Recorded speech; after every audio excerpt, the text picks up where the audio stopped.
Hi friends, welcome back to Red Eyes Radio, and if you're joining us for the first time, a warm welcome to you as well, of course. I'm glad you found us. My name is Henrik, and we urge you to go to our website, redeyescreations.com, where you can find more information about us, our program, and discover all of the things that we have available for you. Chris Knowles returns to talk about his new and very exciting book, Secret History of Rock and Roll, the mysterious roots of modern music today, connecting the rock and roll phenomena to the ancient world, the ancient gods, and the mystery cults. Stay with us as we talk about the emergence of rock and roll, the different genres, the state of the ancient world, Rome, religion, revolution, culture, counterculture, creativity, the muse, and the archetypal forces that are influencing musicians, even if they are aware of it or not. sacredsun.blogspot.com is Chris Knowles' website, where you can find more information about his writings and follow his updates on a regular basis. All right, Chris Knowles, welcome back to Red Eyes Radio. It's good to have you back with us again to talk to you. How have you been since we last had you on the show, Chris? I'm doing great. Got the new book out, and I'm really excited about it.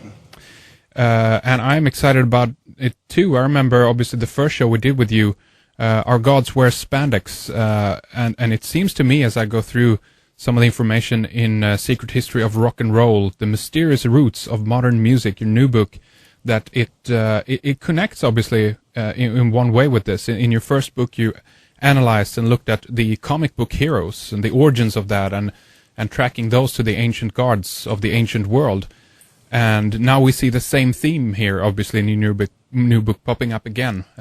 You connect it with the rock artists, the music groups, the artists around in our modern world with the ancient gods, Chris. But give us a little bit of an outline of the book and why you wanted to cover this specific area of music as well now, Chris. Well, this book is been a long time passion of mine. It's something that I've been kicking around for a very long time, and it really, it's very similar to spandex in a lot of ways, that it comes out of my own experiences. In spandex, it had to do with comics fandom and observing and taking part in comics fandom, and how that sort of became its own religion, its own cult, in a sense. And really, the origins of the secret history of rock and roll are from my days in the early 80s hardcore punk scene. And it occurred to me pretty early on that the hardcore punk scene was a lot like an ancient mystery cult, in that it was a very secretive group that met in very strange places, usually in basements, usually in out-of-the-way, often underground spots, had a very strict sort of dress code, shaved heads, army boots, that it was very much a break with the original punk rock movement of the late 70s, which was seen to have been commercialized and to have been co-opted and to have sold out. And there was certain recognitions that, symbols that were used that no one understood outside the group, that no one understood outside the circle, that it was very much a secret cult that had its own dress code, its own means of recognition, and its very strict rules. This was at the time when something called straight edge was popular, which was like no drink, no drugs, no cigarettes, no sex, things like that. I didn't really adhere to that too well.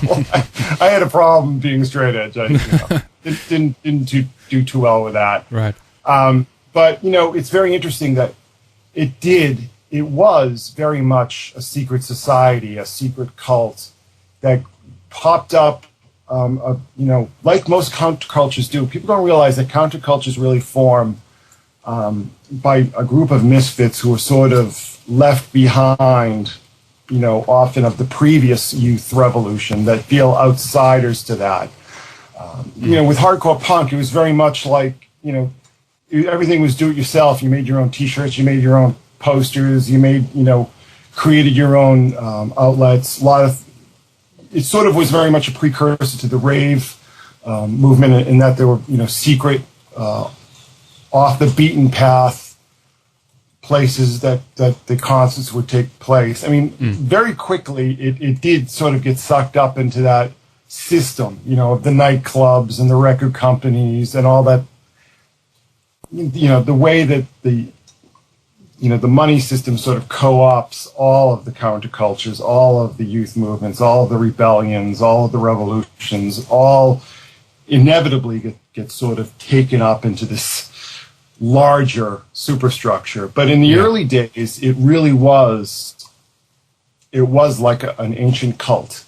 And that's something that's stuck with me for a very long time. And also certain concerts, I remember seeing The Clash in 1980 and then a couple times afterwards. And that, you really got a sense that this was a shamanic experience, that there was something going on that you couldn't quite quantify in the music itself, couldn't be captured really on film, couldn't be captured on tape, that this was a shamanic, that there were energies at work that were being summoned, through the band themselves, particularly the singer, Joe Strummer, that he understood this. He talked about this. He called it the X Factor. He called it the Wipeout. He had all of these different terms, that there was something else going on, that something else entered the room, some sort of spiritual energy that had a sort of transformative effect. And, it was one of these you had to be there things. And I think all punk rock, even rock and roll itself, you can talk about the 60s, you can watch the movies and the documentaries, but you're not really getting a sense of the inner experience that each person is sort of taking in and how they're processing all of this. Yeah. So, that's really where the book is coming from. It's coming from a very deep experiential place that I spent many, many years trying to understand and trying to put into context. It's very interesting because the codes and the rules also that the people here, or as I guess you would call it, then the initiated adhere to. It's interesting how across the board they seem to be, and the question that arises obviously is who are writing these rules, and how can it become so strict that all these kids all of a sudden know what to adhere to, what to dress, or and if the slightest detail is off, then you can be thrown out of that group almost. And it's almost like it is being centrally, governed in one way, but in most cases anyway, I'd reckon that it isn't. How would you explain that, Chris? I think it's a twofold process. It all starts off, certainly hardcore punk, which is my direct experience with this, starts off as a clique.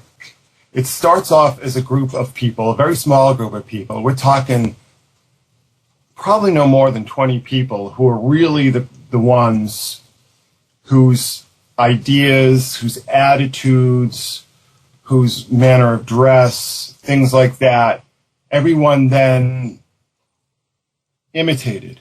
In the early days of the hardcore scene, people would come in wearing what they thought was punk rock clothing, hairstyles, and then they saw that there was this new vanguard. There was this small group of tastemakers who had a whole new outlook on how this is supposed to go. And it all becomes imitation. This is all very, very much teenage psychology. Imitation, wanting to fit in, wanting to be part of something bigger than themselves. Of course, what then happens, unfortunately, countercultures are inevitably, again, co-opted. They're inevitably taken over. Yeah. And then this all becomes codified. It all becomes commercialized. It all becomes, part of the malls and the Hot Topics and all the boutiques and the stores and the tastemakers and all these sort of things. But it really does start with freaks and outcasts and weirdos who don't feel like the present establishment or the present status quo, whether it's in music or culture or politics or whatever, represents them, that they feel alienated from that. And from there, people, again, they imitate it, they copy it, they take somebody else's ideas as their own. Yeah, and it's interesting because in many cases then these outcasts or these misfits in society, they manage to set the new rules, because in one way they dare to go where no one else is going, in that sense. And do you think that was the case in the ancient world as well? When a lot of these mystery cults came onto the scene, and I do want to get into that, of course, as well, what the origins of this actually is. But when that happened, do you think that these people who are behind some of the mystery cults and things like that as well, were they the outcasts of their time? Were they the misfits as well, do you think? When you talk about the mystery cults, it's a very broad-based phenomenon that you can't make generalized statements about. I mean, we have sort of these fertility cults, and these fertility cults go back thousands of years. This goes back to literally to the Stone Age. Mm. And this has to do with the beginning of agriculture. But you also had, say you would have the mysteries of Demeter and Persephone at Eleusis. But you also had sort of spin-offs. You had, imitation cults all over the world that people would sort of put their own spin on it. And sort of the best example of this is Egypt, where, one god, say Osiris, has 10 or 15 different identities and roles and depending on what city you're in. So I think, before that you really had sort of a centralized mass media, you sort of had these centralized religious authorities, that there were sort of different variations on that. Later on, we have more, say, we have the Great Mother cults, which are almost, they're almost socially acceptable. Certainly intellectuals, artists, people who want to sort of fit into that demi-monde, that avant-garde, are drawn to that. Most people are still praying to the state cults, Jupiter or Amun or whoever the main, god of the state is. Right. And really, because what the mystery cults became is that they sort of became almost like the archaic revival that Terence McKenna talked about. It's sort of an ancient version of the archaic revival, that the religions, the popular religions, the established religions, were very much about the state. They were very much about the king, the priesthood. You sort of had this movement towards individuality, towards maybe sort of a nonconformity in Greece in the classical period. And the mystery cults were revived at this point, so these people could feel that they had a personal relationship with a deity, that it wasn't about these huge processions and these huge masses. You light a candle and thousands of other people are sort of taking part in this. It's more of an intimate, private affair, secret, that these people see themselves as